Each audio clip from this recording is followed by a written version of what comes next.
આજે અનાપુરગઢ ગામની પવિત્ર અને પુણ્યશાળી ભૂમિ ઉપર મહારાજજીએ આટલા બધા સંતોને તેડાવી અને આટલા બધાના દર્શન કરાવ્યા બદલ એમને કોટી કોટી વંદન કરું છું. આજના આ સમયે આપણા જીવનની અંદર કઈ રીતે જીવવું, કઈ રીતે આપણા બાળકોને સંસ્કાર આપવા, આ બધાની બહુ ખામી. ધન દોલત ઘણું વધી ગયું છે, પૈસાનું ચલણ બહુ વધી ગયું છે. આ બધા વડીલો બેઠા છે, એમને ખબર જ છે કે પહેલાના જમાનામાં એમને કઈ રીતે જીવન જીવ્યા છે. ખેતરોમાં કેવા કૂબા કરીને રહેતા હતા, 8-8 દાડાની ગેસ ખાતા હતા.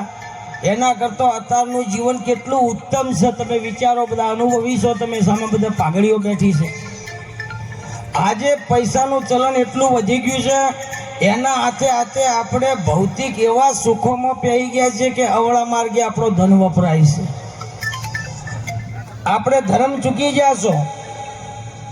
માટે કરી ભલે સમય પ્રમાણે તમારી પ્રગતિ પણ કરો, સારા ધંધા પણ કરો, પણ આપણા ધનનો સદુપયોગ થવો જોઈએ. આજે વ્યસન અને ફેશને માજા મૂકી દીધી છે. આપણા બાળકો આપણા કહેવામાં નથી. તમે હમણાં જોતા જશો બધા કે આજે ફેસબુક ઇન્સ્ટાગ્રામમાં કેવું કેવું ચાલી રહ્યું છે. કોઈ ધર્મના નામે લડી રહ્યો છે, કોઈ જાતિના નામે લડી રહ્યો છે. જો આપણે જાગૃત નહીં થઈએ તો ખરેખર આપણી આવનાર પેઢી માટે બહુ દુઃખદાયક વાત છે. માટે જાગૃત થઈ જાઓ. જાગૃત થવા માટે આપણે સંતોનો સંગ કરવો પડશે. કેમ કે આ ભારતની ભૂમિ ઉપર જ્યારે જ્યારે પણ અધર્મીઓ હાવી થયા છે ને ત્યારે સંતોએ જ આપણને જગાડે છે. ને આ સંતો આજે એ જ કામ કરી રહ્યા છે કે તમે જાતિ નાતિમોની બહાર નીકળીને તમારી એકતા કરો. આપણા ઘરથી માંડીને, કુટુંબથી માંડીને, ગામથી માંડીને, તાલુકાથી માંડીને દેશ લેવલે આપણા બાપુએ કીધું કે રાષ્ટ્ર ભાવ, હું ભારતીય છું. આપણા પ્રતિજ્ઞા પત્રમાં બોલાય છે કે ભારત મારો દેશ છે, બધા ભારતીયો મારા ભાઈ બહેન છે. પણ શું એનું આપણે ફોલો કરીએ છીએ? હગા ભાઈને બાળીને આપણી ઓછો લડોય છે. કોકના હારા એરંડા જોઈ ગયા હોય તો આપણે ખમી એકતા નહીં. હવે આ બધામાંની બહાર કોણ કાઢશે? તો આ સંતો કાઢશે. આ સંતોષી એક ખેતી જ કરી છે. જેમ તમે એરંડોમાં ચીલ ને બધું પહેરી ગયું હોય તો નેદી એરંડા ચોખ્ખા કરો છો, એમાં સંતો તમારામાં પહેરી ગયેલી ઈર્ષ્યા, લોભ, ક્રોધ, મોહ તે તમને બાદ કરવરાઈને તમારા સ્વરૂપને ઓળખાવે છે. પહેલાના જમાનામાં મંદિરોમાં વડીલો જાતા હતા, બાળકોને લઈ સંતો જોડે બેસતા હતા.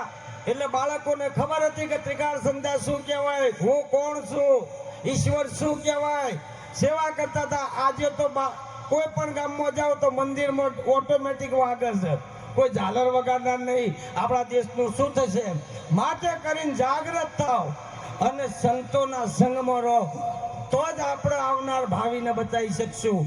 આજે પહેલા 15-25 કિલોમીટર જતા ને ત્યાં એક સંતની કુટિયા જોવા મળતી. અત્યારે જો દેખાડોનો કોઈ સંત છે તો ગયડાગર વધી ગયો છે. બોલો, આ તો બગાડ થયો છે કે સુધાર થયો છે?